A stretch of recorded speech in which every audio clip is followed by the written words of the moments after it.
गंगा की लहरें अब भी प्रभावित हैं, किंतु उनका स्वर मौन है। उनकी गहराइयों में वे चीखें समाहित हो गई हैं जो उस पावन तट पर गूंजी थी। आस्था के दीप प्रज्वलित थे, मंत्र गूंज रहे थे, संतजनों का समागम था और करोड़ों श्रद्धालु पुण्य लाभ हेतु मां गंगा की गोद में अवगाहन कर रहे थे। किंतु कौन जानता था कि यह पुण्य यात्रा कुछ के जीवन की अंतिम यात्रा सिद्ध होगी। फिर अराजकता ने अपना विकराल रूप धारण कर लिया। भीड़ एक सर्पिणी की भांति लहराई और धक्कों का तूफान उठा। कोई गिरा, कोई कुचला गया, कोई अंतिम चीख भी ना निकाल सका। हर कोई अपनों को वक्ष से लगाए उसे जगाने का असफल प्रयास कर रहा था। श्रद्धा और सुरक्षा के मध्य पसरा यह भीषण अंधकार मानो कौरवों की भांति इस जन समूह को निगल जाना चाहती हूँ। और प्रशासन भी धृतराष्ट्र की भांति अंधी बनी बैठी थी।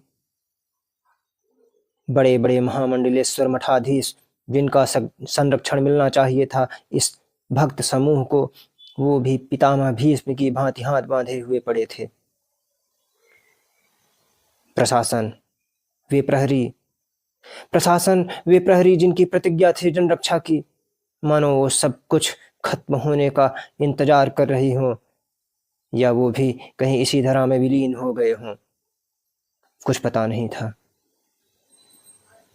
एक उत्सव जिसके लिए राजभवनों में बैठकर योजनाएं निर्मित हुई, घोषणाएं हुई, परंतु वे सभी व्यवस्था की चक्की में पिसकर धूल हो चुकी है। विलाप की ध्वनियों के मध्य अभी भी मंचों से मिथ्या संवेदनाएं परोसी जा रही हैं। समाचार पत्रों में यह घटना कुछ समय के लिए शीर्षक बनेगी। संचार माध्यमों पर वाद विवाद होंगे।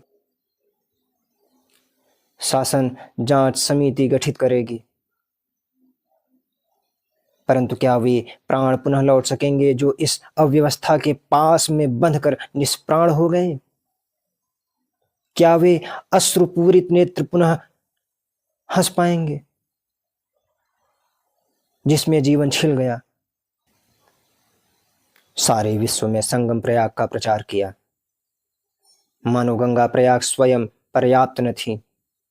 यह भूमि तो सदियों से पवित्र है और पवित्र रहेगी।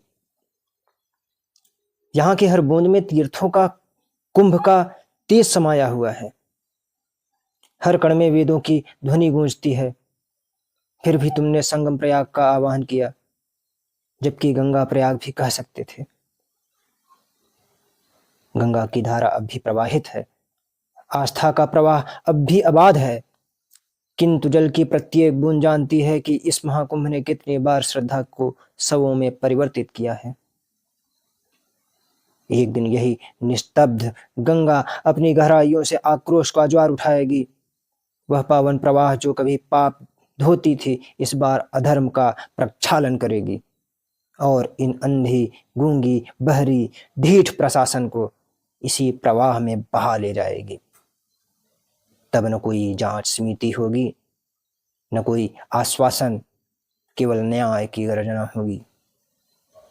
केवल न्याय की गर्जना होगी जो सदियों तक गूंजेगी, सदियों तक गूंजेगी।